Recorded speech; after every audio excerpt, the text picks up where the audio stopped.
All right, so a silly gotcha game is how Mike Pompeo has described this entire controversy. But Donald Trump, remember, thrives on controversy.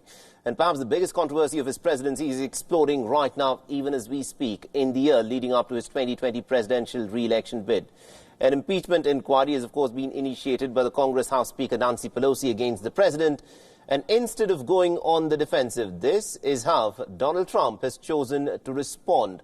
Will his high-risk strategy work in an election year? Take a look at this report. Winning in politics requires a curious mix of charisma, strategy, and a unique ability to thrive even amidst controversies. On 24th July, President Donald Trump spoke with the Ukrainian President Volodymyr Zelensky over the phone. It was this call which immediately triggered a CIA officer to file a whistleblower's complaint with the House Congressional Committee. Why an impeachment inquiry? According to the whistleblower, whose identity has been protected, Trump suggested that Ukraine should investigate the financial dealings in Ukraine of Hunter Biden, the son of Joe Biden.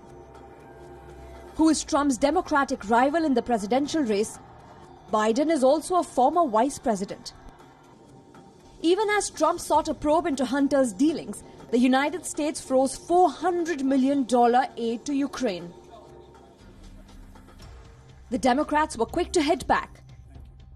In a scathing tweet, Joe Biden said, "Mr. President, you cannot extort foreign governments to help you win re-election. It's an abuse of power. It violates your oath of office and it jeopardizes our national security. I know you want to rig the primary and pick your opponent, but I'm not going anywhere."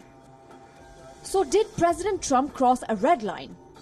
Was he arm-twisting Ukraine to dig dirt on Hunter to discredit Joe Biden's campaign? How many countries has Trump appealed to? Besides Ukraine, Trump has also asked China to start an investigation into the Bidens. Well, I would think that if they were honest about it, they'd start a major investigation into the Bidens. It's a very simple answer. They should investigate the Bidens, because how does a company that's newly formed, and all these companies, if you look at, and by the way, likewise, China should start an investigation into the Bidens, because what happened in China is just about as bad as what happened with Ukraine. It is a sitting US president making an appeal to foreign countries to launch investigations against his political rivals. Democrats allege he must soften his stand on China in the trade war if it starts a probe against the Biden. But China, at least on the face of it, does not want to play ball. 有关的说法纯属是捕风捉影。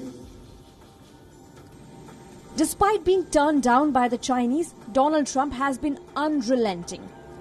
On his favorite mode of communication, Twitter, he again appealed for a probe.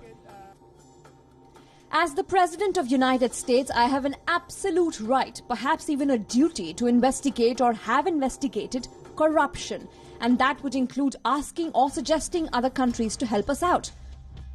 The impeachment inquiry against Trump is more a political trial than a legal trial. Under the US Constitution, a president can be impeached only on 3 grounds: treason, bribery, other high crimes and misdemeanors. The US Constitution does not define other high crimes and misdemeanors. Only 2 US presidents, Andrew Johnson and Bill Clinton, have ever been impeached, although neither was ultimately removed from office by the US Senate. The high-profile Robert Mueller investigation, which probed Russian collusion in the 2016 presidential polls, concluded that there was no evidence to either prove or disapprove collusion. But this time round, Trump has made no secret of the fact that he wants China and Ukraine to start an investigation to damage his political opponent. Bureau Report, WION, World is One.